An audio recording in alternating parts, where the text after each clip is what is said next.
Capítulo 1. O peso do silêncio. Eu já rodava aquela estrada havia 15 anos. Conhecia cada curva, cada lombada mal sinalizada, cada trecho onde o asfalto cedia lugar ao cascalho e a poeira vermelha que grudava nos pulmões. Era a BR-153, cortando o interior de Goiás como uma veia aberta no corpo do Brasil profundo. De dia, o calor subia do chão, feito fantasma. De noite, o silêncio era tão grande que a gente ouvia o próprio pensamento ecoando dentro da cabeça. E eu não queria ouvir. Fazia 3 anos que Amélia tinha partido. Câncer. Rápido demais para a gente se preparar, lento demais para não doer a cada segundo. Ela estava aqui, rindo do meu jeito teimoso de trocar marcha, reclamando que eu passava mais tempo na estrada do que em casa. E de repente não estava mais. A casa ficou vazia, a cama ficou grande demais, o silêncio ficou insuportável. Foi por isso que voltei para a estrada antes do tempo. Meus irmãos disseram que era cedo, que eu precisava de um tempo. Mas tempo para quê? Para ficar olhando para o teto, para sentir o cheiro dela nas roupas que eu não tinha coragem de lavar? Não. A estrada era mais honesta. Ela não fingia consolar. Apenas seguia, quilômetro após quilômetro, sem prometer nada além do próximo destino. Naquela noite, eu vinha de Anápolis carregado com peças agrícolas. Destino: Araguaína, no Tocantins. Carga pesada, estrada vazia, madrugada fria para a região. O rádio chiava baixinho, sem sinal decente, então desliguei. Preferi o ronco do motor. Pelo menos era um som que fazia sentido. Eram 2 e pouco da manhã quando passei por Porangatu. Cidade pequena, parada de caminhoneiro conhecida. Mas eu não parei. Nunca parava quando não precisava. Parar significava pensar. Pensar significava lembrar. E lembrar, lembrar doía mais do que qualquer lombada mal feita. Segui em frente. A estrada estava deserta. Só eu, o caminhão, e aquele céu absurdo cheio de estrelas que a gente só vê longe das cidades grandes. Amélia adorava esse céu. Ela dizia que cada estrela era uma alma iluminando o caminho de quem ainda estava aqui embaixo. Eu nunca acreditei muito nisso, mas depois que ela se foi, passei a olhar mais. Só por precaução. Estava quase cochilando. Aquele estado perigoso entre acordar e dormir, quando o corpo relaxa, mas a direção ainda responde no automático. Quando ouvi, não foi um barulho comum, foi um estrondo surdo, seguido de bufos pesados e então galhos se partindo. Algo grande se movendo rápido no mato. Meu pé aliviou no acelerador sem que eu decidisse conscientemente. O instinto assumiu. 15 anos de estrada ensinam a gente a ler os sons da noite. Aquilo não era normal. Diminui mais. Os faróis cortaram a escuridão à frente, iluminando o acostamento estreito e o mato fechado que subia pela encosta. E então vi. Meu coração parou. Na beira da estrada, quase caindo no barranco, havia uma figura humana, pequena, caída, tentando se arrastar. E ao redor dela, sombras se moviam, grandes, baixas, agressivas, javalis. O sangue gelou nas minhas veias. Eu já tinha ouvido falar de ataques. Todo caminhoneiro que roda por essas bandas conhece pelo menos uma história. Javalis selvagens são animais perigosos, territoriais, imprevisíveis. Viajam em grupos e, quando encurralam uma presa, não recuam fácil. Mas ouvir é uma coisa, ver era outra. A pessoa no chão, percebi então que era uma jovem, gritava com uma voz que falhava, misturando pavor e dor. Ela tentava se levantar, mas a perna direita cedia. Os javalis formavam um semicírculo, bufando, batendo os cascos no chão, avançando devagar, testando. Eram 5, talvez 6, grandes demais, presas à mostra, olhos vazios, só instinto. Minha mão tremeu no volante. Tive um pensamento rápido, feio, covarde. Não para. Segue em frente.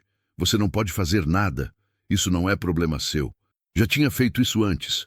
3 anos atrás, numa noite parecida, eu passei por um carro parado no acostamento com o capô aberto. Uma mulher acenava pedindo ajuda. Eu vi. Pensei em parar, mas estava atrasado, cansado, com medo de cilada. Passei direto. No dia seguinte, soube que a mulher tinha sido assaltada. Levaram tudo. A deixaram sozinha, de madrugada, a 60 quilômetros da cidade mais próxima. Quando contei para Amélia, ela me olhou de um jeito que nunca esqueci. Não disse nada. Não precisou. Aquele olhar bastou. Carreguei essa culpa desde então. E agora, aqui estava eu de novo, na mesma encruzilhada. Outro grito na noite. Outra chance de escolher. Mas dessa vez era diferente, porque eu não tinha mais nada a perder. Pisei no freio. O caminhão gemeu. As rodas travaram parcialmente. O peso da carga empurrou a carroceria para frente. Parei de atravessado na pista, bloqueando os dois sentidos. Não havia outro carro há quilômetros, mas mesmo que houvesse, não importava. Eu não ia passar direto, não de novo. Liguei os faróis altos. A luz explodiu sobre a cena, transformando a noite em dia por alguns metros. Os javalis se viraram na minha direção, confusos, irritados. A jovem levantou o rosto. Estava coberta de terra, sangue escorrendo do braço esquerdo, os olhos arregalados de medo puro. Ela me viu. E por um segundo eterno, nossos olhares se encontraram. Havia desespero naquele olhar, mas também uma fagulha de esperança, como se ela tivesse desistido de acreditar que alguém viria. Mas de repente, ali estava eu. Não pensei mais. Abri a porta, saltei da cabine, senti o impacto do chão duro sob as botas. O cheiro de diesel se misturou com o da terra úmida, do mato, do medo. Meu coração batia tão forte que parecia querer sair pela boca. Acionei a buzina. O som rasgou a noite como um trovão. Os javalis recuaram, assustados, mas não fugiram. Um deles, o maior, provavelmente o macho dominante, bateu o casco no chão e rosnou. Um som grave, ancestral, que falava de território e violência. Eu estava com medo. Medo real, físico, que fazia as pernas tremerem. Mas não recuei, porque naquela noite, entre os faróis do caminhão, o céu imenso e o rugido dos javalis, algo dentro de mim acordou. Algo que estava morto desde que Amélia partiu. E eu sabia, com uma certeza assustadora, que se deixasse aquela jovem morrer, eu morreria junto. Não o corpo, mas o que ainda restava de mim.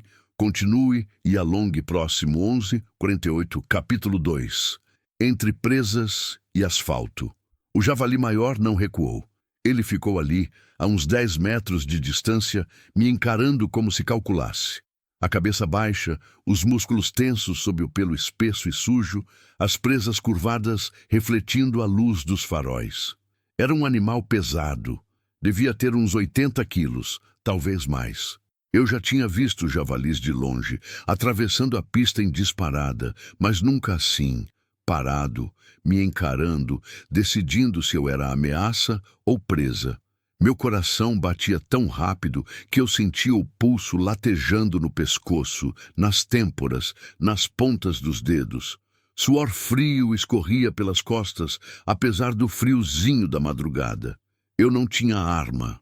Não tinha nada além do caminhão atrás de mim, da buzina que ainda ecoava no silêncio e da certeza de que se aquele bicho decidisse avançar, eu não seria rápido o suficiente. A jovem estava a uns 5 metros à minha direita, ainda caída no barranco, respirando rápido demais, os olhos fixos nos animais. Ela não se mexia, esperta. Qualquer movimento brusco poderia ser o gatilho. Não se mexa, falei baixo, sem tirar os olhos do javali. Nem 1 centímetro. Minha voz saiu mais firme do que eu sentia por dentro. Ela não respondeu, mas percebi que tinha ouvido pelo jeito que o corpo dela ficou ainda mais tenso, mais imóvel. Os outros javalis, menores, hesitavam atrás do grande. Eram fêmeas, provavelmente. Bufavam, inquietos, virando a cabeça de um lado para o outro, tentando entender a situação. O cheiro deles chegava até mim. Um misto de terra molhada, suor animal e algo mais primitivo, algo que meu cérebro reconhecia como perigo, mesmo sem nunca ter sentido antes. Dei um passo lateral, devagar, colocando-me entre eles e a jovem. O javali grande acompanhou meu movimento com os olhos pequenos e fundos. Bateu o casco de novo. Uma, duas, três vezes. O som ecoava seco na estrada vazia. Era um aviso. Recua ou eu ataco. Minha mente corria. Eu não podia deixá-la ali e voltar para o caminhão para pegar alguma coisa. Não havia tempo. Mas também não podia simplesmente pegar ela e sair correndo. Eu não era rápido, e aqueles bichos eram. Então, fiz a única coisa que me veio à cabeça. Comecei a gritar. Não palavras, só som. Alto, grave, prolongado, vindo lá de dentro do peito, da garganta, de algum lugar ancestral que eu nem sabia que existia. Um berro que era metade raiva, metade desespero, metade loucura. Abri os braços, me fiz maior. Avancei um passo, batendo o pé no chão com força. O javali estremeceu. Foi só um segundo, uma hesitação quase imperceptível. Mas eu vi. Ele não esperava isso. Não esperava que a presa se tornasse predador.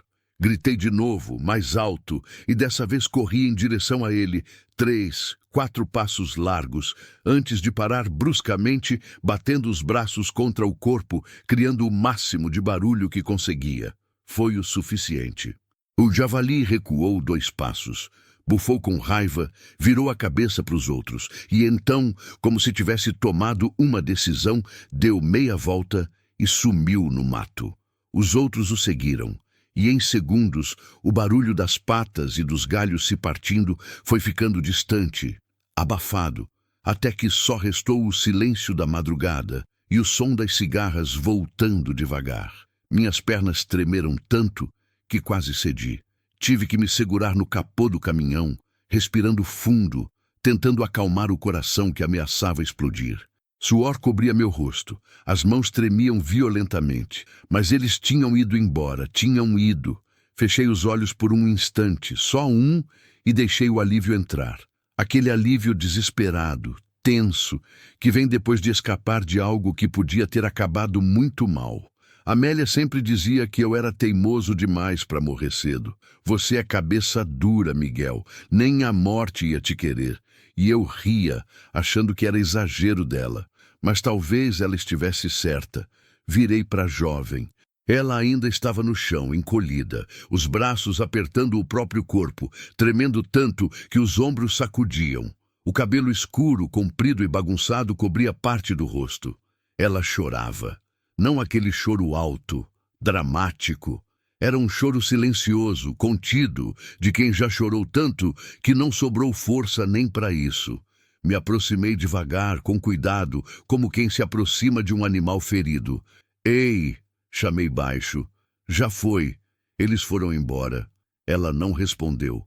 Continuou tremendo.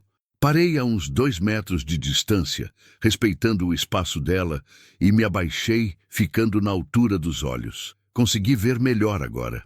Era jovem mesmo. Devia ter uns 20 e poucos anos. A pele clara estava suja de terra e arranhões.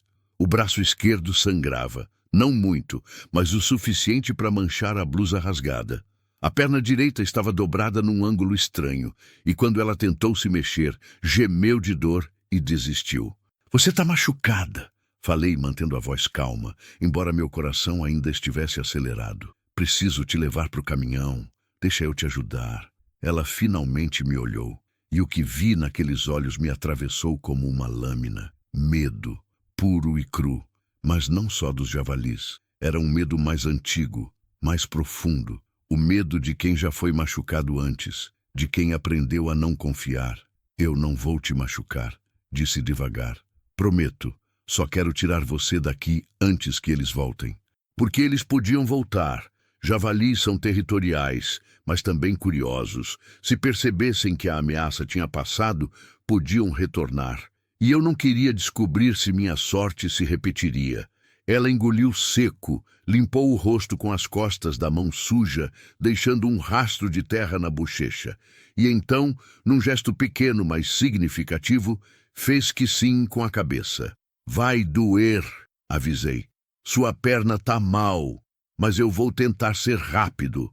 Ela fez que sim de novo, mordendo o lábio inferior, preparando-se. Me aproximei, Passei um braço por trás das costas dela e outro por baixo dos joelhos e ergui com cuidado. Ela era leve, assustadoramente leve, como se não comesse direito havia dias. Mesmo assim, quando movi a perna machucada, ela gemeu alto e apertou os dedos no meu ombro com força.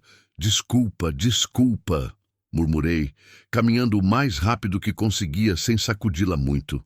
Cheguei ao caminhão, subi os degraus da cabine com dificuldade. Ela pesava mais do que parecia por causa da posição estranha, e a coloquei no banco do carona com cuidado.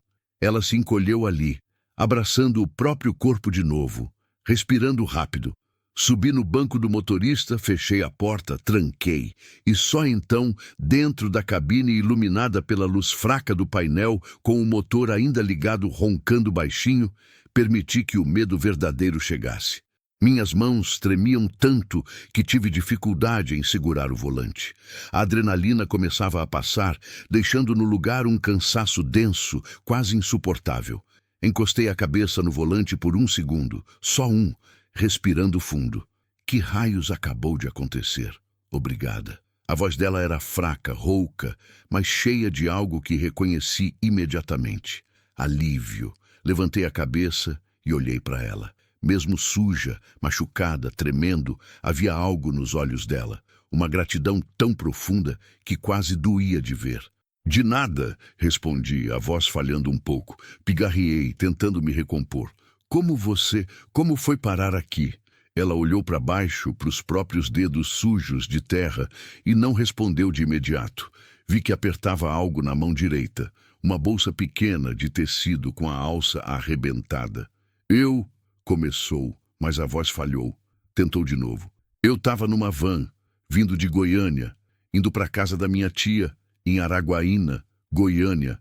Araguaína, a mesma rota que eu. A van parou? Perguntei. Ela fez que sim, ainda olhando para baixo. Para trocar pneu.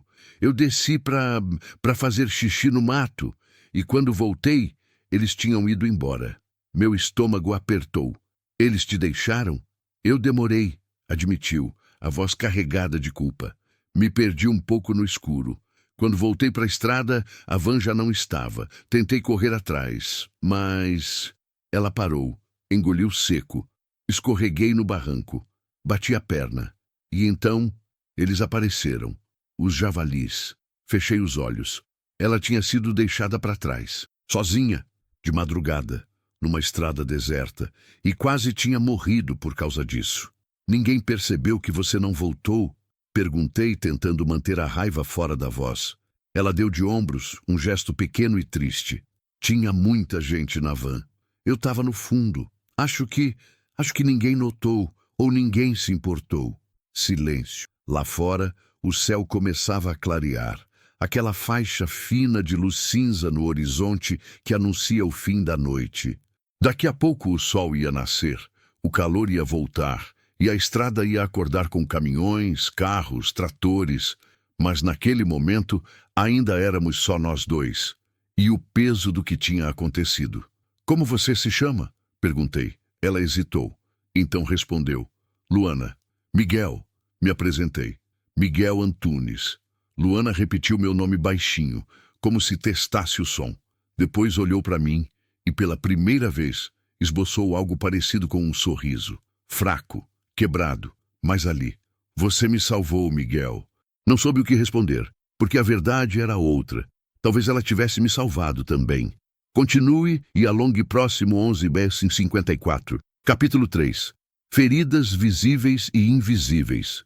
Fiquei ali, parado, com o motor do caminhão roncando baixinho, sem saber bem o que fazer. A situação toda parecia irreal. Minutos atrás, eu estava quase dormindo ao volante, rodando no automático pela BR-153, como tinha feito 1000 vezes antes. E agora tinha uma jovem machucada no banco do carona, tremendo, segurando uma bolsa rasgada, como se fosse a única coisa que ainda a conectava com alguma normalidade. Luana olhava para frente, para os faróis do caminhão, iluminando o asfalto vazio. Mas eu sabia que ela não estava vendo a estrada. Estava vendo algo mais distante, ou talvez mais perto. Aquele olhar perdido que eu conhecia bem. O mesmo que via no espelho toda manhã desde que Amélia partiu. Sua perna, falei, quebrando o silêncio. Preciso ver. Ela piscou, voltando para o presente, e olhou para baixo. A calça jeans estava rasgada na altura do joelho direito, manchada de terra e sangue. Quando tentou esticar a perna, gemeu baixinho e desistiu. Dói muito? Dói, admitiu, a voz ainda rouca. Mas já doeu mais. Não soube se ela falava só da perna. Olhei para o relógio no painel. 3h15 da manhã. A cidade mais próxima com o hospital era Porangatu, mas ficava para trás, uns 40 quilômetros. À frente tinha Guaraí, mais ou menos na mesma distância. Nenhuma opção boa. E pelo estado dela, eu não sabia se ela aguentaria mais 40 quilômetros sacudindo no banco. Tem um kit de primeiros socorros aqui atrás, falei, indicando a área de descanso atrás dos bancos. Não é grande coisa, mas tem gaze, esparadrapo, analgésico. Posso limpar os ferimentos, pelo menos. E depois a gente decide para onde ir. Ela fez que sim com a cabeça, aliviada por alguém estar tomando decisões por ela. Desliguei o motor. Não dava para ficar queimando diesel parado, e acendi a luz interna da cabine. A claridade revelou melhor o estado dela. Os arranhões no rosto eram superficiais, mas havia um corte mais fundo acima da sobrancelha esquerda que ainda sangrava devagar. O braço esquerdo tinha marcas de galhos, arranhões paralelos, como se tivesse se debatido no mato, mas era a perna que preocupava. Desci da cabine, dei a volta, abri a porta do lado dela e subi no degrau para ficar na altura certa. De perto vi que ela era ainda mais nova do que tinha pensado. 19, 20 anos no máximo. O rosto tinha aquela maciez da juventude, mas os olhos carregavam anos a mais. Posso? Perguntei, indicando a perna. Ela mordeu o lábio e fez que sim. Com cuidado, apoiei a perna machucada no meu joelho para ter uma visão melhor. Ela sibilou de dor, mas não reclamou. Rasguei um pouco mais a barra da calça para ver direito. O joelho estava inchado, roxo, e quando toquei levemente, ela puxou o ar pelos dentes cerrados. Desculpa, murmurei. Acho que não está quebrado. Parece mais uma torção feia, ou talvez uma fissura. Mas não sou médico. Não está quebrado, disse ela. A voz firme apesar da dor. Eu sei como é osso quebrado. Isso aqui é só batida forte. A maneira como falou, tão certa, tão experiente, me fez parar e olhar para ela. Havia uma história ali. Várias, provavelmente. Peguei o kit de primeiros socorros, uma caixa velha de metal que ficava atrás do banco do motorista desde sempre. Abri, peguei a gaze, o álcool, o esparadrapo. Amélia sempre insistia que eu mantivesse aquilo abastecido. Nunca se sabe, Miguel. A estrada é traiçoeira. Ela tinha razão, como sempre. Vai arder, avisei, molhando a gaze no álcool. Tudo bem. Comecei a limpar os arranhões do braço. Ela não reclamou, não gemeu. Apenas apertou os dedos no banco e olhou para outro lado. Quando cheguei no corte da sobrancelha, que era mais profundo, ela fechou os olhos com força, mas continuou quieta. A água do álcool, misturada com sangue, escorria pelo rosto e limpei com cuidado, tentando ser o mais delicado possível. Você é forte, comentei sem pensar. Não tenho escolha, respondeu, ainda de olhos fechados. Terminei de limpar, colei um pedaço de esparadrapo no corte e recuei um pouco. O rosto dela já parecia melhor, mais humano, menos assustador. Ainda estava pálida, os lábios sem cor, mas pelo menos não tinha mais sangue fresco escorrendo. E a perna? Não tem muito o que fazer agora, admiti. Precisa de raio-x, talvez gelo, repouso, mas posso enfaixar para imobilizar um pouco. Ela concordou. Peguei a atadura, enrolei com cuidado ao redor do joelho, apertando o suficiente para dar suporte, mas não tanto que cortasse a circulação. Ela ficou observando minhas mãos trabalharem e percebi que estavam mais firmes agora. Fazer algo prático, algo útil, sempre me acalmava. Pronto, falei, amarrando a ponta da atadura. Não é perfeito, mas vai segurar até a gente chegar num hospital. Obrigada.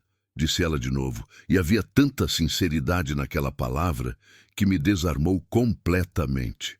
Desci do degrau, limpei as mãos num pano velho que tinha no caminhão e olhei para o céu. Já clareava mais. O preto da noite dava lugar ao azul escuro, depois ao cinza, depois ao laranja suave que anunciava o nascer do sol. Era bonito. Sempre foi, mas fazia tempo que eu parava para reparar. Miguel? A voz dela era baixa, hesitante. Me virei. Sim, você não me perguntou se eu tenho dinheiro para pagar alguma coisa. Combustível, hospital, nada. Franzi a testa. Não preciso perguntar isso. Mas eu não tenho, continuou ela, a voz tremendo agora. Não tenho quase nada. A grana que eu tinha estava na bolsa grande e ficou na van. Só tenho... Ela olhou para a bolsinha de tecido que ainda segurava. Só tenho uns R$ 20 e o celular, que está sem bateria. Tá tudo bem, falei, e disse de verdade. Não estou fazendo isso por dinheiro. Então por quê? A pergunta saiu quase como um sussurro, carregada de confusão genuína, como se a ideia de alguém ajudar sem esperar nada em troca fosse impossível de compreender. Me apoiei no caminhão, cruzando os braços, pensando na resposta. Podia mentir, falar algo bonito sobre humanidade, sobre fazer o certo, mas estava cansado demais para mentir. Porque uma vez eu não parei, admiti, a voz mais baixa. Uma vez eu vi alguém precisando de ajuda e passei direto. E essa decisão me assombra até hoje. Luana me olhou por um longo momento. Havia compreensão naqueles olhos. O tipo de compreensão que só vem de quem já carregou o próprio peso de arrependimento. Quem era? Perguntou baixinho. Uma mulher, respondi. Carro quebrado, sozinha, de madrugada, igual você. E eu estava atrasado, cansado, com medo. Passei direto. E o que aconteceu? Assaltaram ela, levaram tudo, deixaram jogada na estrada. Silêncio. Ela morreu? Luana perguntou, a voz quase inaudível. Não, respondi, mas podia ter morrido. E eu teria vivido o resto da vida sabendo que podia ter evitado. Ela baixou o olhar, absorvendo minhas palavras. Depois, numa voz tão baixa que quase não ouvi, disse: Eu também já passei direto por alguém, não perguntei quem, não precisava. Todos nós temos nossos fantasmas. O sol finalmente rompeu no horizonte, uma bola laranja e avermelhada, pesada demais para o céu que a segurava. A luz inundou a estrada, revelando a extensão do vazio ao nosso redor. Mato dos dois lados, asfalto rachado, nenhum sinal de civilização por quilômetros. Para onde você quer ir? Perguntei. Hospital em Guaraí ou Porangatu? Ou posso te levar direto para Araguaína, para a casa da sua tia? Ela ficou em silêncio, olhando para as próprias mãos. Quando respondeu, a voz estava diferente, mais fraca, mais honesta. Eu não sei se minha tia ainda mora em Araguaína. Esperei. Na verdade, ela engoliu seco. Faz 2 anos que não falo com ela, desde que meu pai morreu. A gente se afastou, brigou. Coisas de família, sabe? Sabia. Então por que estava indo para lá? Ela deu de ombros, um gesto pequeno e perdido. Porque não tinha mais para onde ir, e ali estava, a verdade crua, sem enfeites. Luana não estava indo para algum lugar, estava fugindo de outro. E Goiânia? Perguntei. Você morava lá? Por um tempo, respondeu vaga. Mas não deu certo, nunca dá. Reconheci o tom de quem desistiu de esperar que as coisas melhorem, de quem apenas sobrevive, de um dia para o outro, sem planos, sem esperança. Suspirei olhando para o relógio. 4 da manhã. O dia estava nascendo, mas eu sentia como se ainda fosse noite dentro do peito. Tá bem? Falei. Vamos fazer o seguinte. Primeiro, a gente vai até Guaraí, que é mais perto. Tem um postinho de saúde lá pequeno, mas deve ter alguém que possa ver sua perna direito. Depois... Hesitei. Depois a gente vê. Você tem que fazer sua entrega, disse ela rapidamente. Não pode se atrasar por minha causa. Tenho tempo, menti. Não tinha, mas tanto faz. Algumas coisas eram mais importantes que cumprir prazo. Luana me olhou de um jeito estranho, como se tentasse me decifrar. Como se não acreditasse que alguém assim existia de verdade. Por que você está fazendo isso? Perguntou de novo, mas dessa vez a pergunta era diferente. Não era desconfiança, era genuína perplexidade. E eu não tinha uma boa resposta, porque a verdade era complicada demais para colocar em palavras. Porque eu estava fazendo isso tanto por ela quanto por mim. Porque salvar Luana, de alguma forma torta e desesperada, parecia um jeito de salvar a mim mesmo, de provar que eu ainda importava, que ainda podia fazer diferença, que Amélia não tinha partido me deixando completamente vazio. Mas não disse nada disso, apenas dei de ombros e respondi, porque a estrada já é difícil demais para a gente passar por ela sozinho. Ela segurou essas palavras por um momento, virando elas na cabeça, sentindo o peso. E então, pela segunda vez, esboçou aquele sorriso fraco e quebrado. É mesmo, concordou baixinho. Subi de volta na cabine, liguei o motor, e o ronco familiar me acalmou.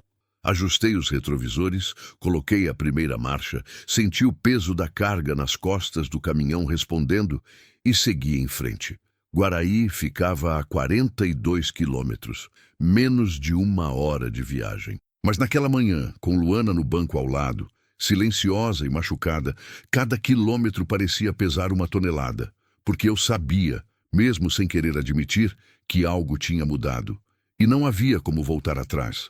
Continue e alongue próximo. 11:57. Capítulo 4. O peso das palavras não ditas. A estrada se estendia à frente, reta e interminável, cortando o cerrado como uma promessa que nunca se cumpre completamente. O sol já estava mais alto agora, quente e implacável, transformando o asfalto num espelho negro que refletia o céu sem nuvens. Dentro da cabine, o ar-condicionado velho chiava, lutando contra o calor que entrava pelas frestas, mas pelo menos funcionava. Luana tinha parado de tremer.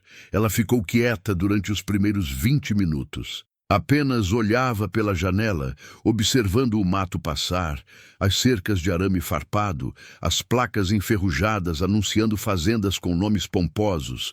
Rancho São João, Fazenda Estrela do Sul, Agropecuária Bom Jesus. Nomes que carregavam esperança, mas que escondiam a dureza de quem vivia ali. Eu conhecia essas estradas, essas fazendas. Conhecia a poeira vermelha que grudava em tudo, o cheiro de gado, a solidão que pesava igual ao calor. Você roda essa estrada há muito tempo? A voz dela quebrou o silêncio baixa, quase tímida. 15 anos, respondi mantendo os olhos na estrada. Desde que comprei este caminhão. Era mais novo na época, claro, o caminhão também. Ela deu um meio sorriso, mas não era alegre. Era o tipo de sorriso de quem entende o que significa algo envelhecer junto com você. E você gosta de rodar? Pensei na pergunta. Ninguém me perguntava isso. As pessoas assumiam. Caminhoneiro gosta da estrada, ponto. É vocação, diziam. Liberdade, mas a verdade era mais complicada. Eu gostava, admiti. No começo era liberdade mesmo. Ir para onde quisesse, conhecer lugares, não ter que prestar contas para ninguém. Mas depois virou outra coisa. O quê? Virou fuga. A palavra saiu antes que eu pudesse segurá-la. Fuga. Amélia sempre soube disso, mesmo que nunca tivesse dito em voz alta. Ela sabia que cada vez que eu subia nesse caminhão, não era só para trabalhar. Era para não ter que ficar parado, para não ter que encarar as coisas que doíam demais. Luana ficou em silêncio, absorvendo. Depois, com uma voz tão baixa que quase se perdeu no ronco do motor, disse: Eu entendo. Claro que entendia. Ela estava fugindo também. Talvez sempre estivesse. E você? Perguntei, querendo mudar o foco. O que te levou para Goiânia? Ela demorou para responder. Vi pelo canto do olho que mexia nos dedos, nervosa, apertando a bolsinha de tecido que ainda segurava no colo. Trabalho, disse finalmente. Ou a promessa de trabalho, pelo menos. Que tipo? Atendente de loja. Num shopping. Me prometeram carteira assinada, salário certinho, essas coisas. Ela deu uma risada amarga. Mentira, claro. Quando cheguei lá, era tudo informal. Pagamento atrasado, sem garantia nenhuma, e o dono... Parou, engoliu seco. Enfim, não deu certo. Não precisei perguntar o que o dono tinha feito. O silêncio dela dizia tudo. Desculpa, falei, e era sincero. "Ah, não foi culpa sua", respondeu ela, olhando para a janela de novo. Mesmo assim, passamos por um vilarejo pequeno, quase invisível. 5 ou 6 casas de tijolo aparente, uma venda com placa desbotada, uma igreja branca com a tinta descascando. Não tinha nome na placa. Talvez nem tivesse nome. Apenas existia ali, esquecido, agarrado à estrada como se fosse a única coisa que o mantinha vivo. Meu pai costumava dizer que o Brasil é feito de lugares assim, comentou Luana, surpreendendo-me. Lugares que ninguém lembra que existem até precisar passar por eles. Seu pai era caminhoneiro? Era, confirmou, e a voz ficou mais suave, quase carinhosa. Rodou essas estradas a vida toda. Goiás, Tocantins, Pará. Morreu na estrada também. Infarto sozinho dentro do caminhão. Encontraram ele 3 dias depois, numa área de descanso perto de Imperatriz. Meu peito apertou. Conhecia histórias assim. Muitas. A estrada é cruel com quem a ama demais. Sinto muito, disse. E dessa vez o peso da frase era diferente, porque eu entendia o que era perder alguém de repente. Sem aviso, sem chance de despedida. Faz 2 anos, continuou ela, a voz mais controlada agora, como se tivesse contado essa história tantas vezes que já não doía tanto.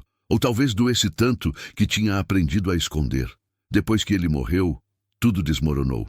Minha mãe já tinha ido embora quando eu era criança. Não tenho irmãos. Só tinha minha tia, irmã dele, mas a gente brigou por causa da herança. Não tinha nada para herdar, mas mesmo assim a gente brigou. Ela riu de novo, mas não tinha humor nenhum. Engraçado como a gente consegue brigar mesmo quando não tem nada a perder, né? É, concordei, porque era verdade. Aí fiquei sozinha.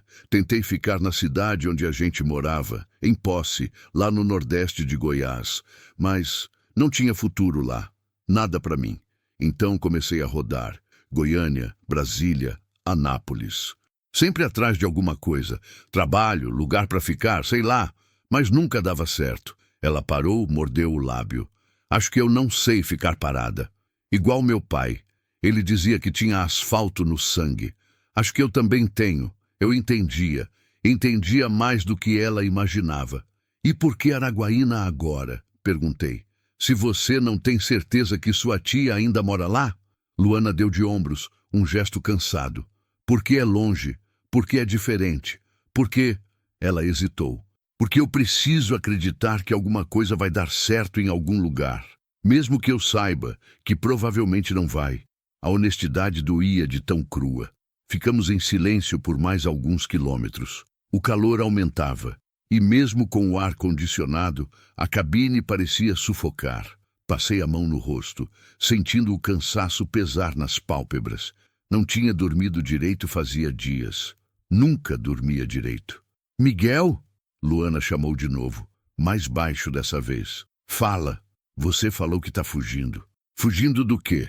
A pergunta me pegou desprevenido. Podia ter desconversado, mudado de assunto, fechado a porta, mas algo na voz dela, na maneira como perguntou, sem julgamento, sem curiosidade mórbida, apenas com compreensão genuína, me fez responder. Da ausência, falei, e a palavra pesou tanto que quase não consegui continuar. Minha esposa morreu faz 3 anos. Câncer. E desde então, eu não consigo ficar parado, porque quando eu paro, eu sinto o vazio. E o vazio é... Parei. Respirei fundo. O vazio é pior que qualquer coisa.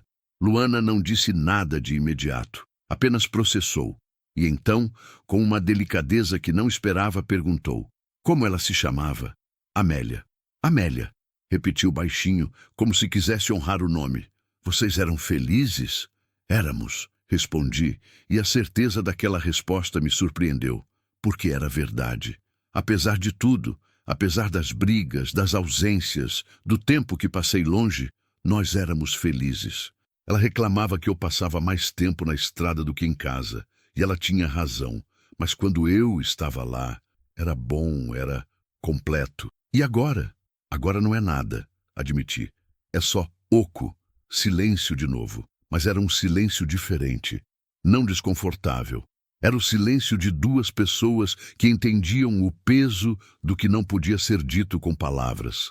Eu nunca tive isso, Luana disse eventualmente. Nunca tive alguém que me fizesse sentir completa.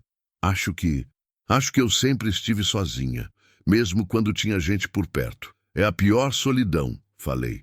A que vem acompanhada. É, concordou ela, e a voz tremia um pouco. Passamos por uma placa.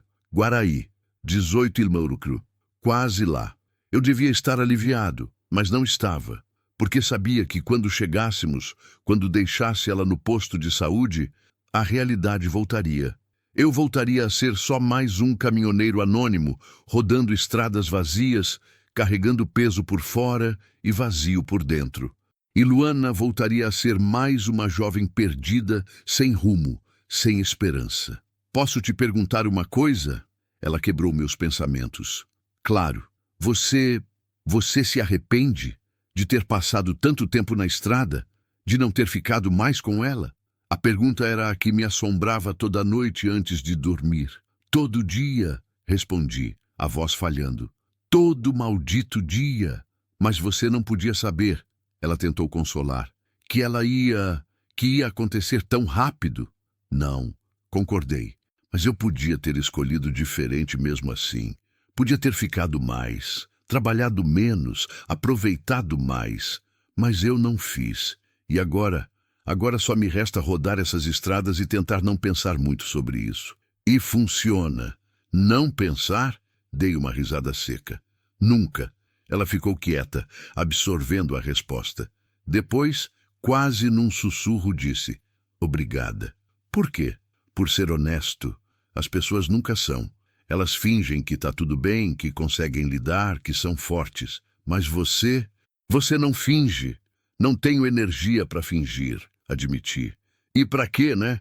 A gente está aqui, dois desconhecidos numa cabine de caminhão, no meio do nada. Se não puder ser honesto agora, quando é que vou ser? Luana sorriu. Um sorriso de verdade dessa vez. Pequeno, mas genuíno. É verdade. Guaraí apareceu no horizonte.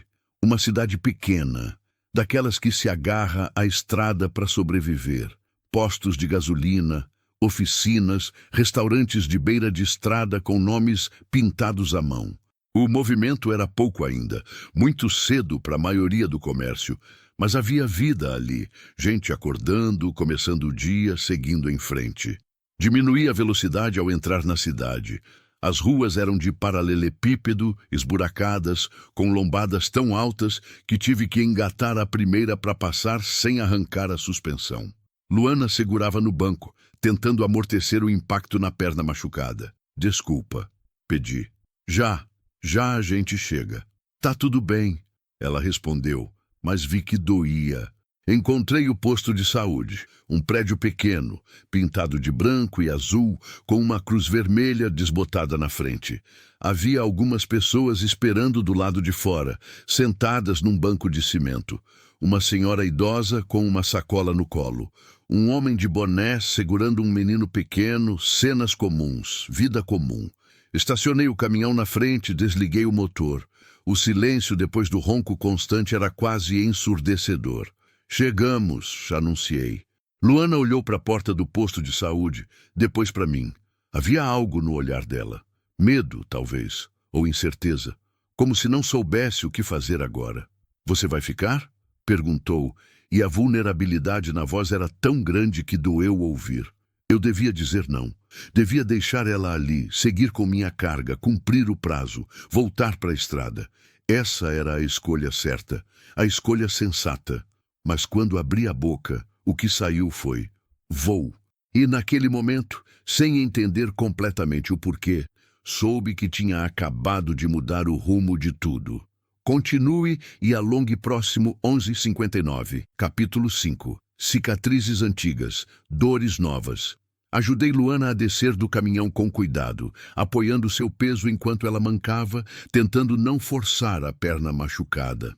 Cada degrau arrancava um gemido baixo que ela tentava esconder, mordendo o lábio com força. O sol já estava forte, batendo direto na nossa cabeça, e o calor subia do asfalto em ondas visíveis que distorciam o ar. O cheiro de poeira e diesel se misturava com algo medicinal vindo do posto de saúde. Álcool, desinfetante, aquele aroma institucional que todos os lugares de saúde pública têm. As pessoas no banco nos olharam com curiosidade discreta. A senhora idosa desviou os olhos rapidamente, voltando a atenção para a sacola no colo. O homem do boné me avaliou de cima a baixo, caminhoneiro sujo de estrada, cansado, carregando uma jovem machucada, e algo no olhar dele mudou. Não era julgamento exatamente, era reconhecimento, como se ele entendesse que certas histórias não precisavam ser explicadas. Entramos no posto. O interior era pequeno, limpo dentro do possível, com paredes de um verde claro desbotado e piso de cerâmica gasta.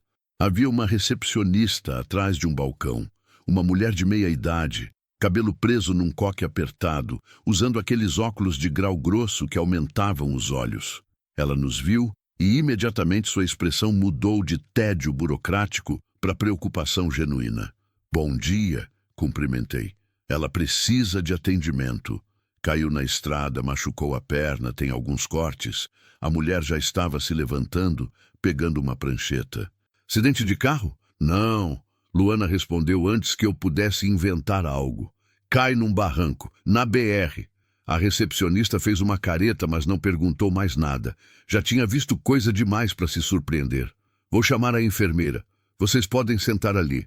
Ela indicou uma fileira de cadeiras de plástico encostadas na parede. "Não vai demorar muito, tá vazio ainda." Agradeci e ajudei Luana até as cadeiras. Ela se deixou cair no assento com um suspiro de alívio, esticando a perna machucada com cuidado. Sentei ao lado dela, sentindo o cansaço pesar finalmente. A adrenalina da noite tinha passado completamente agora, deixando no lugar uma exaustão profunda que ia até os ossos. Fechei os olhos por um segundo, só um, e de repente estava de volta naquele quarto de hospital, 3 anos atrás. Amélia na cama, pequena demais sob os lençóis brancos, o rosto pálido, os olhos fundos, mas ainda brilhando com aquela teimosia que eu amava. Ela segurava minha mão com uma força que não devia ter mais, e dizia: "Promete que vai seguir em frente, Miguel. Promete que não vai se perder." Eu prometi, e quebrei a promessa todo dia desde então. "Miguel?" A voz de Luana me trouxe de volta. "Você tá bem?" Abri os olhos. Pisquei para clarear a visão. Ela me olhava preocupada. "Tô." Menti. "Só cansado." Ela não pareceu convencida, mas não insistiu. Ficamos ali, sentados em silêncio, ouvindo o zumbido do ar-condicionado velho, o som abafado de vozes vindo de alguma sala nos fundos, o tilintar das teclas do computador da recepcionista. "Você não precisa ficar, sabe?" Luana disse baixinho, olhando para as próprias mãos. "Sei que você tem entrega para fazer. Eu vou ficar bem. Eles vão cuidar de mim aqui." "Eu sei", respondi, "mas eu vou ficar mesmo assim." "O porquê?" Era a 3ª vez que ela fazia essa pergunta, e eu ainda não tinha uma resposta que fizesse sentido. "Por quê?" Parei, procurando as palavras certas. "Porque se eu for embora agora, vou ficar me perguntando pelo resto da vida se você ficou bem. E eu já tenho perguntas demais me assombrando." Luana me olhou por um longo momento. Havia lágrimas nos olhos dela, mas não caíram. Ela apenas piscou, respirou fundo e fez que sim com a cabeça. "Obrigada", murmurou mais uma vez. Antes que eu pudesse responder, uma porta se abriu e uma enfermeira apareceu. Jovem, negra, com tranças presas numa touca, usando aquele jaleco azul claro de sempre. Ela sorriu, mas era um sorriso cansado, de quem já trabalhou demais hoje e o dia mal começou. "Luana?" chamou, olhando para a prancheta. Luana levantou, apoiando-se em mim novamente, e fomos até a sala de atendimento. Era minúscula. Uma maca no centro, uma pia, alguns armários com suprimentos médicos, um biombo fino no canto. A enfermeira indicou a maca. "Pode sentar aqui, querida. Deixa eu ver o que aconteceu." Ajudei Luana a subir na maca e ela gemeu quando teve que dobrar a perna. A enfermeira já estava examinando com mãos experientes, tocando levemente, perguntando onde doía, avaliando. Você que enfaixou? Perguntou olhando para mim. Fui eu, admiti. Fiz o que dava para fazer na estrada. Ela assentiu, aprovando. Fez bem, evitou que inchasse mais. Virou-se para Luana. Vou ter que tirar para examinar direito. Vai doer um pouco. Luana apenas fez que sim, preparando-se. Eu fiquei ali, sem saber se devia sair ou ficar. A enfermeira resolveu por mim. Você pode esperar lá fora, se quiser. Vou precisar examinar ela direito. Tirar a calça para ver a extensão do machucado. Tudo bem, comecei a sair. Não! Luana me interrompeu, a voz firme apesar do medo nos olhos. Fica, por favor. A enfermeira olhou de mim para ela, avaliando, e então deu de ombros. Mas se ela está confortável, tudo bem. Mas fica aí no canto, não quero você desmaiando aqui. Não vou desmaiar, garanti, embora não tivesse certeza. Me posicionei no canto, encostado na parede, enquanto a enfermeira trabalhava. Ela foi gentil, mas eficiente, removendo a atadura que eu tinha colocado. Depois, ajudando Luana a tirar a calça jeans rasgada. O joelho estava pior do que tinha parecido.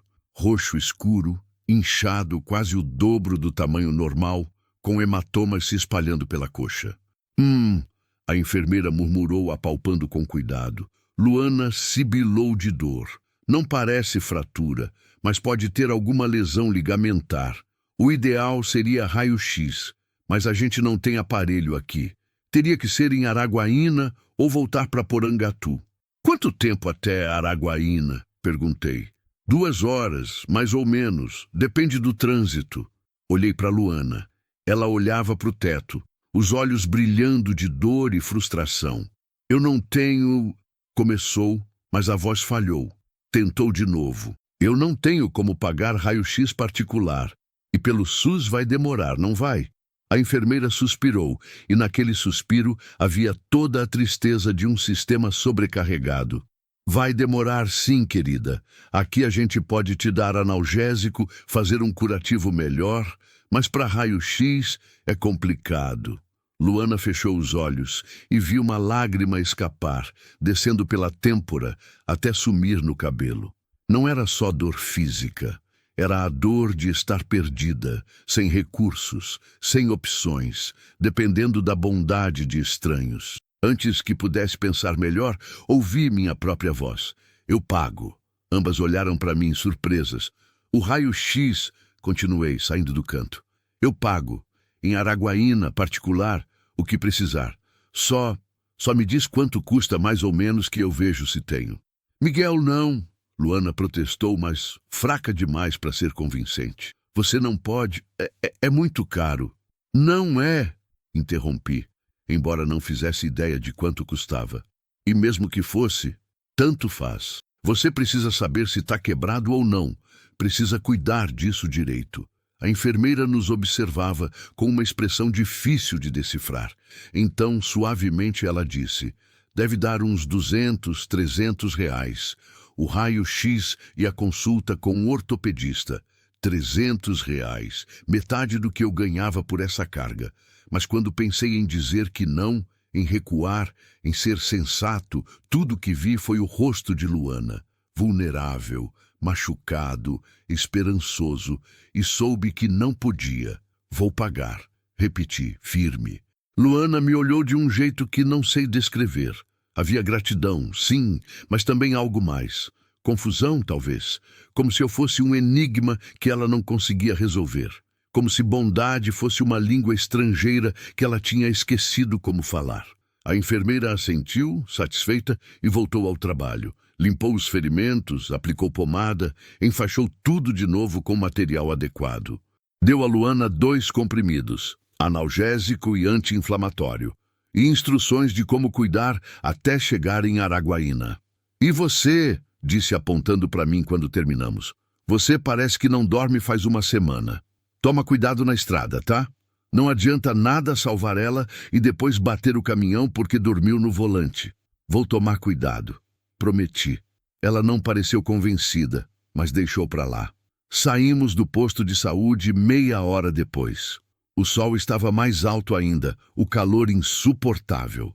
Luana mancava menos agora, com os remédios fazendo efeito, mas ainda precisava de apoio. Ajudei-a até o caminhão. Ajudei-a a subir de novo. Quando entrei no banco do motorista e fechei a porta, o silêncio voltou. Aquele silêncio pesado, carregado de significado. Miguel, Luana disse, a voz baixa, mas firme.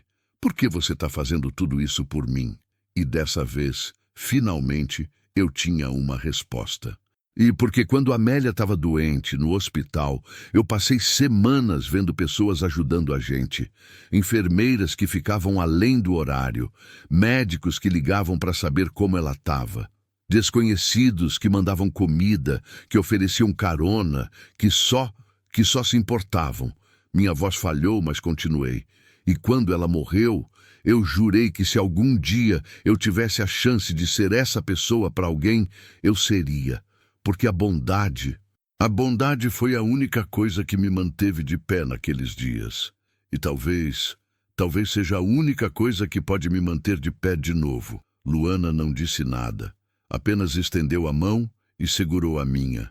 Um gesto simples, mas naquele momento, naquela cabine quente e abafada, no meio de uma cidade pequena perdida no interior de Goiás, aquele toque significou mais do que 1000 palavras. Liguei o motor. Araguaína nos esperava. E junto com ela, algo que nenhum de nós dois conseguia nomear ainda, mas que começava a aparecer perigosamente com esperança. Continue e alongue próximo 1201. Capítulo 6. Fantasmas no retrovisor. A estrada entre Guaraí e Araguaína era diferente do trecho que tínhamos percorrido antes. Mais movimento, mais vida.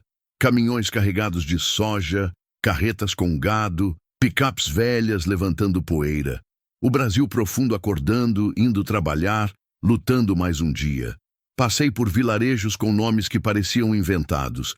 Pequizeiro, Colinas do Tocantins, Bernardo Saião.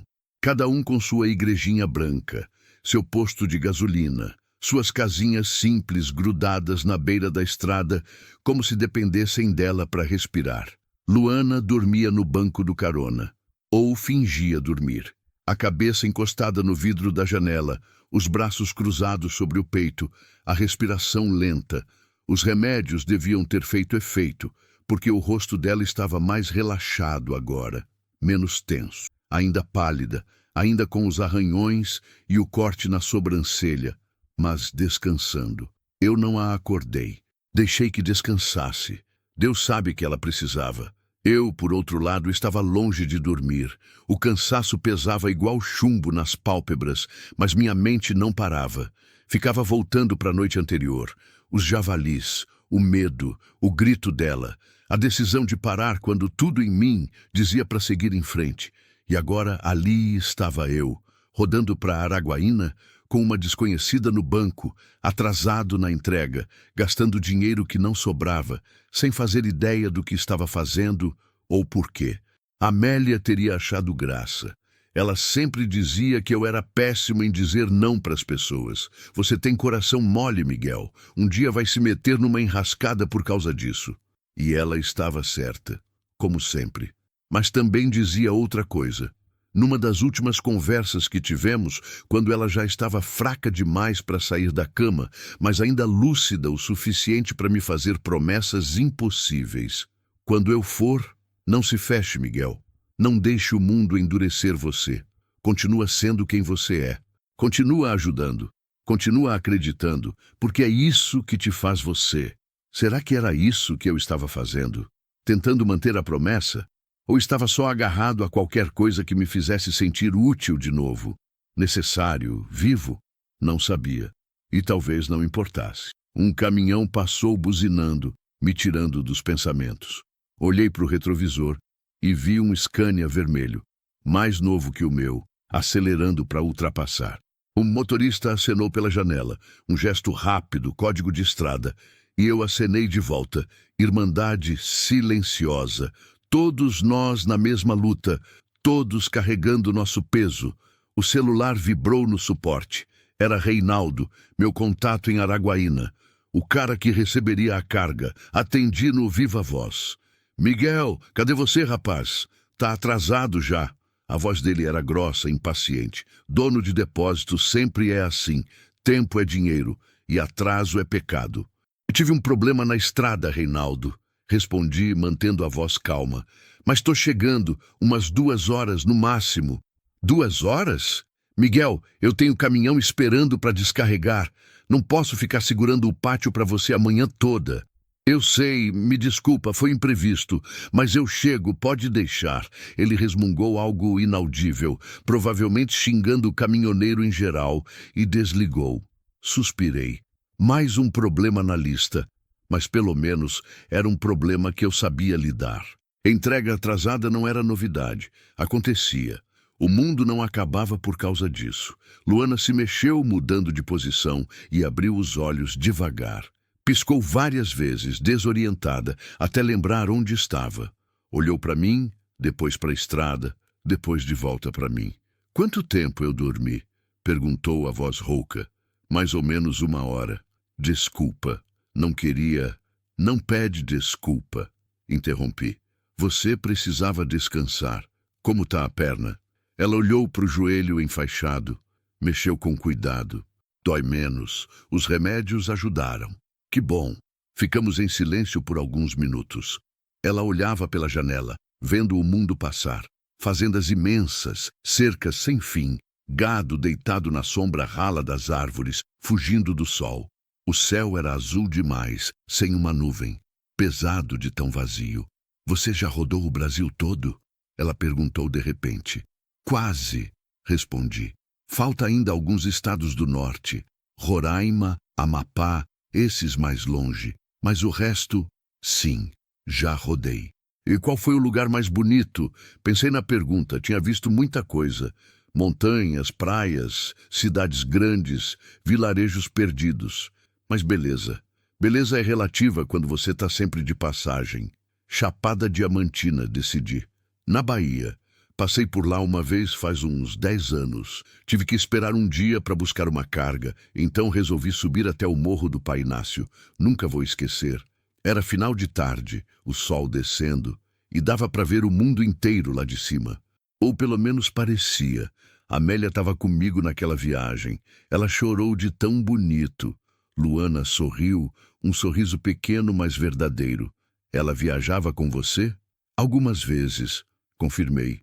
No começo, pelo menos, antes de a gente perceber que ia ser difícil. As estradas são duras, as paradas são ruins, os horários são loucos, não é vida para todo mundo, mas naquelas poucas vezes que ela veio, eram as melhores, porque eu tinha companhia, alguém para dividir o silêncio. Você sente falta dela? Não foi pergunta. Todo segundo, admiti. É como se tivesse um buraco no peito que não fecha. Você aprende a viver com ele, mas nunca desaparece. Luana ficou quieta, absorvendo.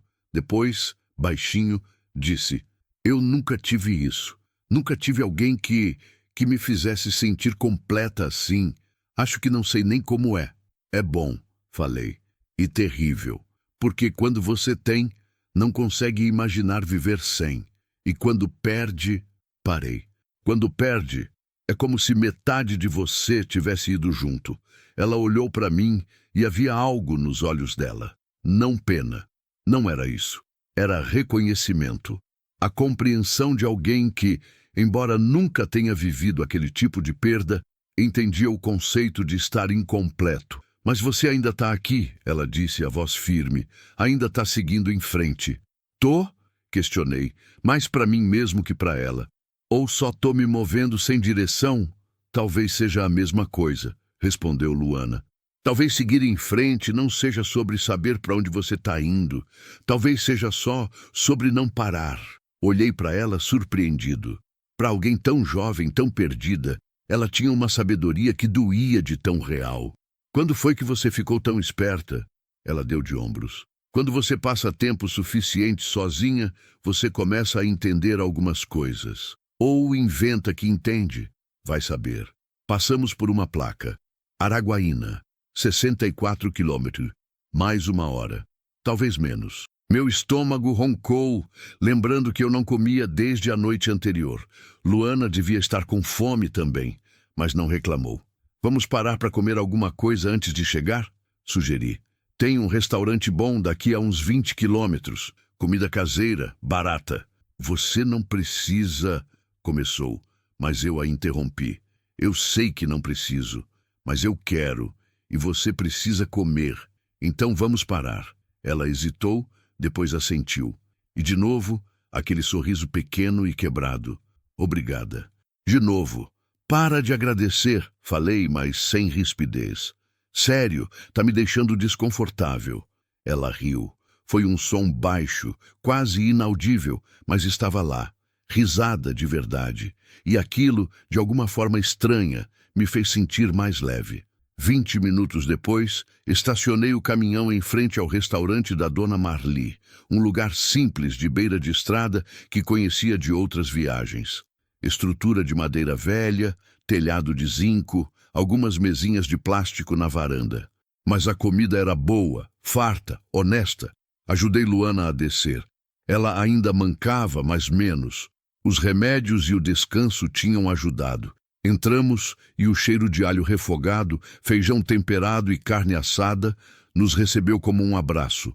Meu estômago reclamou mais alto. "Sentem onde quiserem!" gritou uma voz vinda da cozinha. Dona Marli, presumivelmente. Escolhemos uma mesa no canto, longe da poeira da estrada. Uma moça jovem, provavelmente filha da dona, veio anotar o pedido. Pedi 2 pratos feitos. Arroz, feijão, farofa, salada, carne de panela. Simples. Perfeito. Enquanto esperávamos, Luana olhava ao redor com uma expressão difícil de ler. Curiosidade, talvez. Ou saudade de algo que nunca teve. Lugares como aquele eram comuns para mim. Mas para ela talvez fossem estranhos. Talvez fossem memórias que preferisse não ter. Seu pai trazia você em lugares assim? Arrisquei perguntar. Ela piscou, voltando ao presente. Trazia, confirmou, a voz suave. Quando eu era pequena. Ele parava em restaurantes de beira de estrada, sempre os mesmos, e me deixava pedir o que eu quisesse. Nunca era nada especial. Arroz, feijão, carne. Mas ela parou, engoliu seco. Mas era especial porque era com ele. Sabe? Sei, respondi. E realmente sabia. Depois que ele morreu, eu tentei voltar num desses lugares. Sozinha. Mas não era a mesma coisa. Parecia vazio. Lugares têm alma quando a gente divide eles com alguém, falei. Sozinho, são só lugares. Ela concordou pensativa. A comida chegou, fumegante, cheirosa. Comemos em silêncio, mas era um silêncio confortável. O tipo de silêncio que existe entre pessoas que não precisam preencher cada segundo com palavras. Terminamos rápido. Fome verdadeira não escolhe. Paguei a conta. R$ 22 pelos 2 pratos. E saímos. O sol estava a pino agora, implacável. O calor batia como uma parede sólida. De volta ao caminhão, liguei o motor e voltei para a estrada. Araguaína estava mais perto. E com ela, decisões que eu ainda não estava pronto para tomar. Miguel, Luana chamou depois de alguns minutos. Fala, quando a gente chegar, depois do raio-x, depois de tudo, você vai embora, né? A pergunta me pegou desprevenido. Não pela pergunta em si, mas pelo tom. Havia medo ali. Medo de ficar sozinha de novo. Eu comecei, mas não sabia como terminar. Porque a resposta honesta era sim. Eu tinha que ir embora. Tinha que entregar a carga, pegar outra, seguir rodando. Era assim que funcionava. Era assim que sempre funcionou. Mas quando olhei para ela, para aqueles olhos que carregavam tanto peso, tanta solidão, tanto medo de ser abandonada de novo, soube que não podia, pelo menos não ainda. Vamos ver, respondi, e era a coisa mais honesta que conseguia dizer.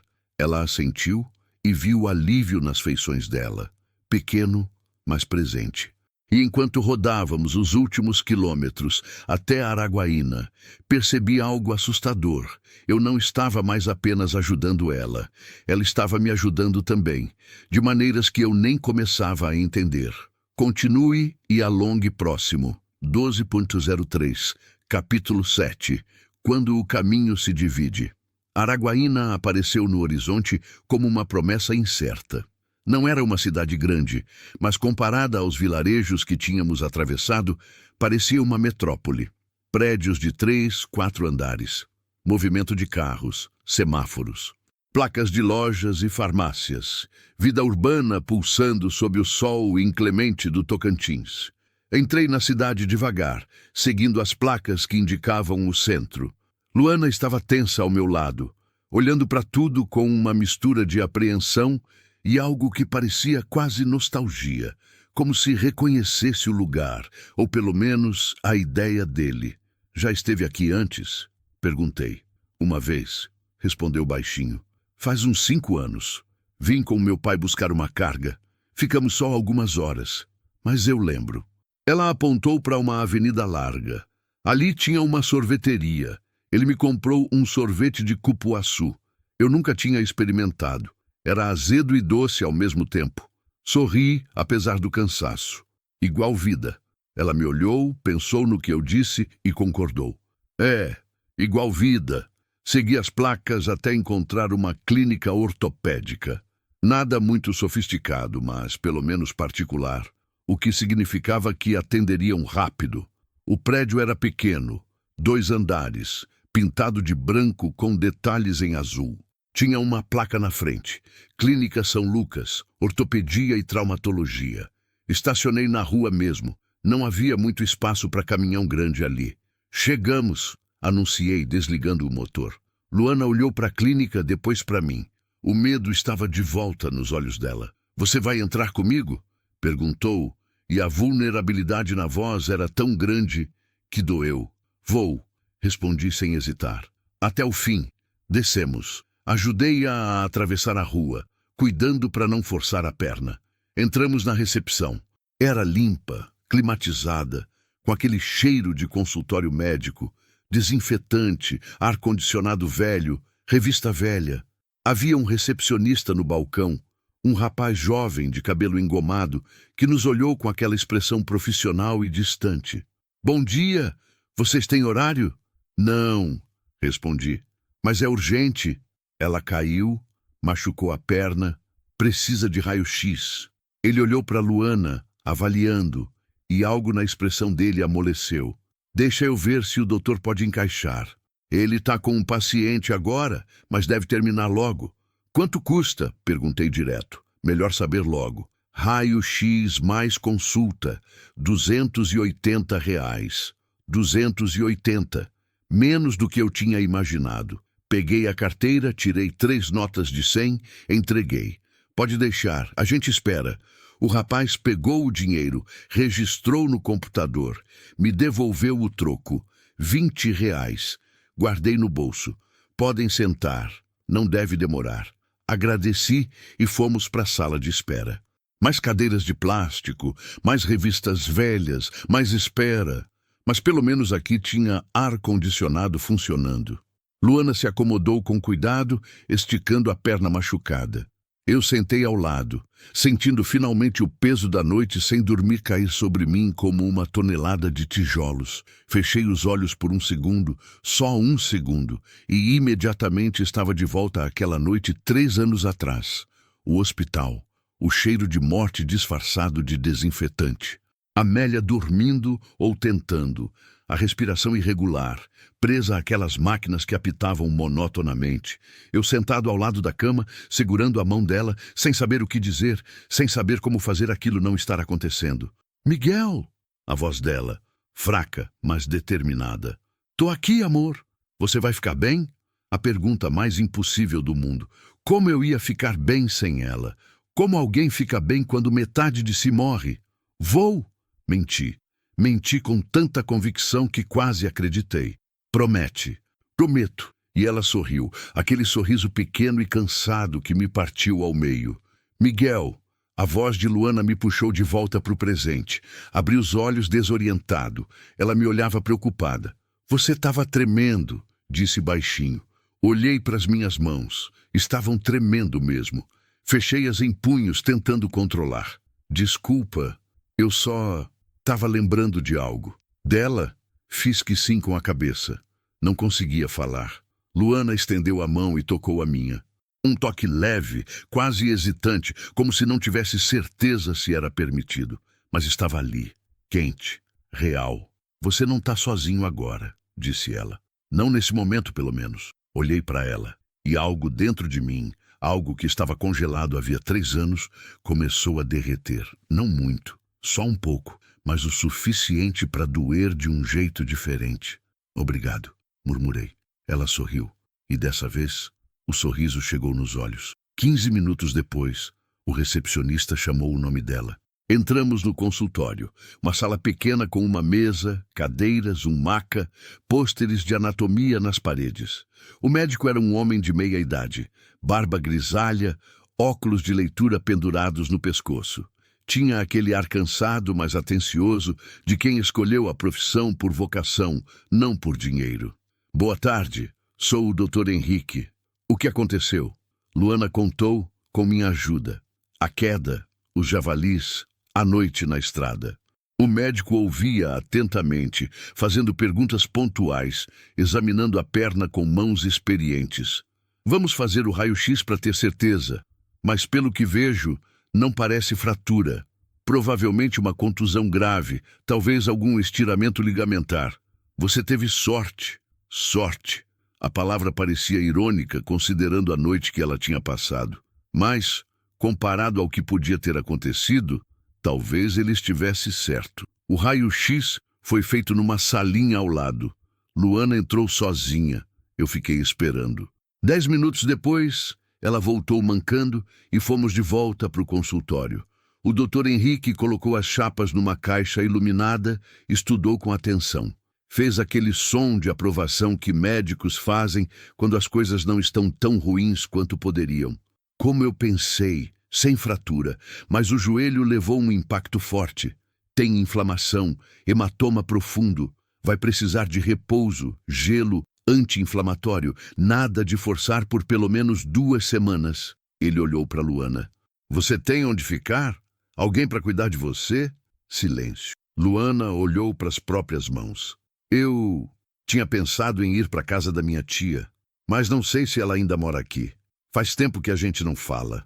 O médico franziu a testa, preocupado. Você precisa de repouso adequado. Não pode ficar andando por aí, sozinha, sem cuidados. A recuperação pode complicar. Eu vou dar um jeito, disse ela, mas a voz era fraca demais para ser convincente. O Dr. Henrique nos olhou, de mim para ela, avaliando a situação. Então, com cuidado, perguntou. Vocês são... amigos, respondi antes que ele terminasse. Eu a encontrei na estrada. Ajudei ela. Ele assentiu, mas não parecia totalmente convencido. Ainda assim, não questionou.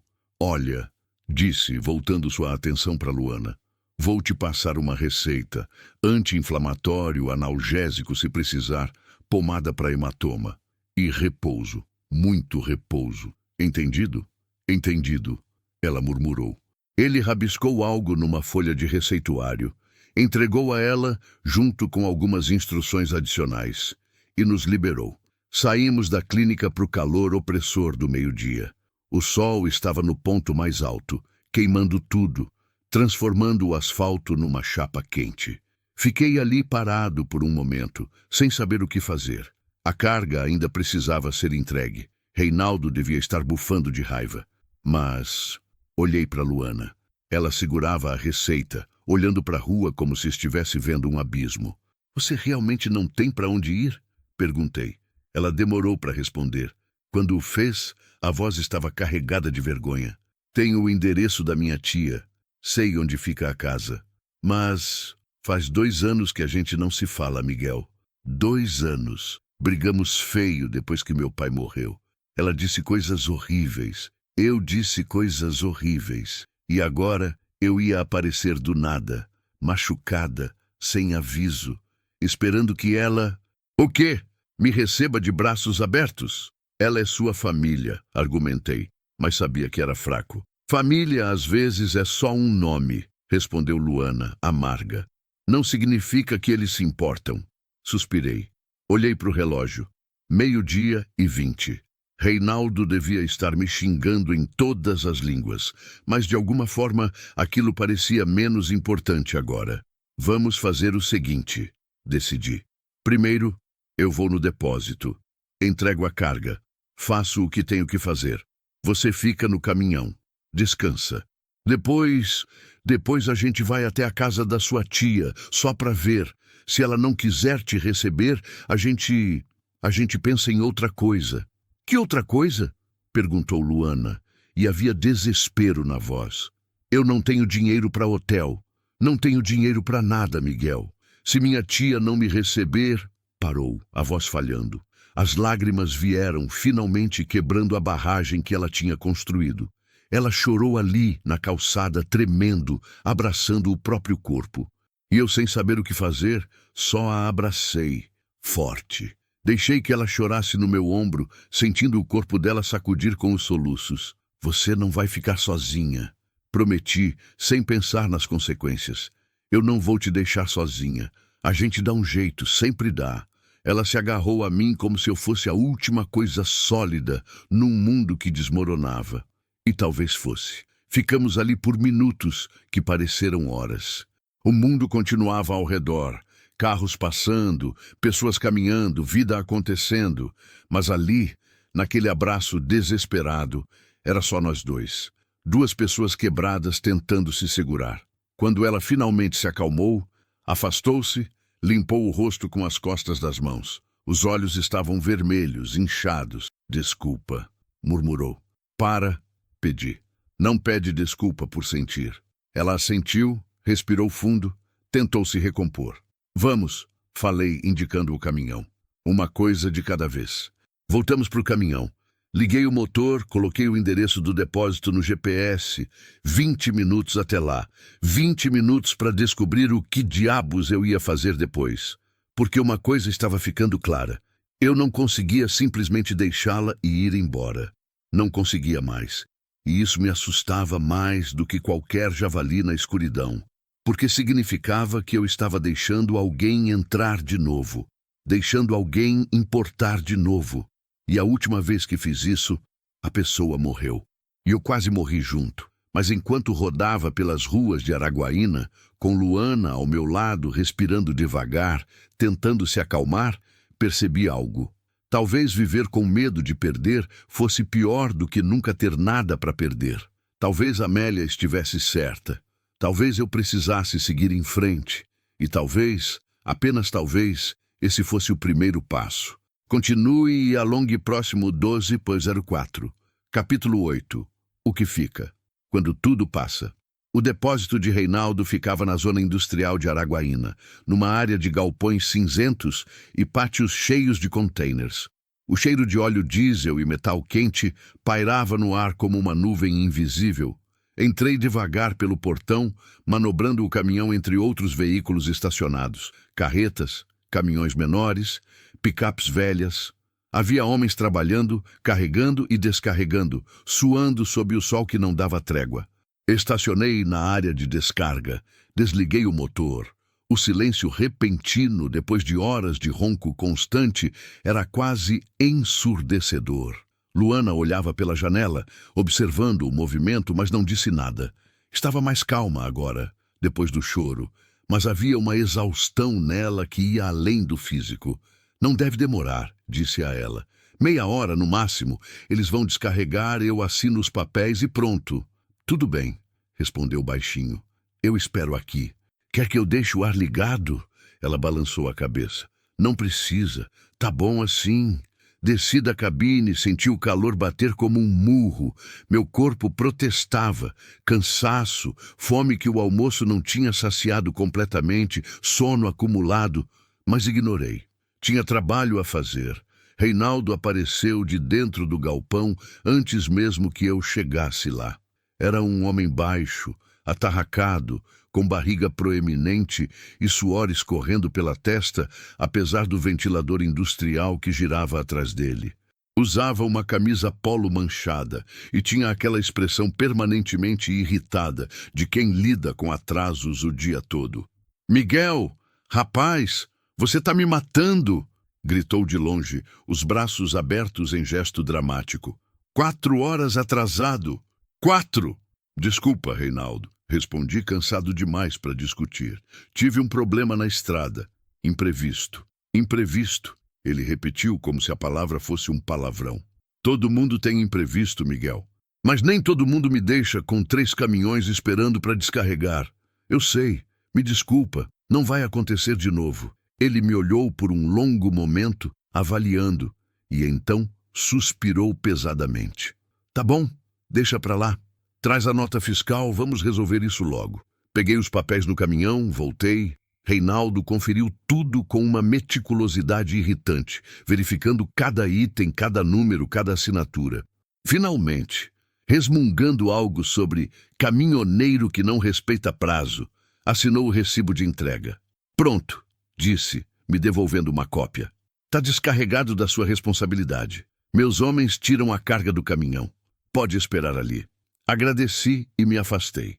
Os funcionários já estavam trabalhando, abrindo a traseira do caminhão, usando empilhadeiras para retirar os paletes de peças agrícolas. Eram eficientes, rápidos.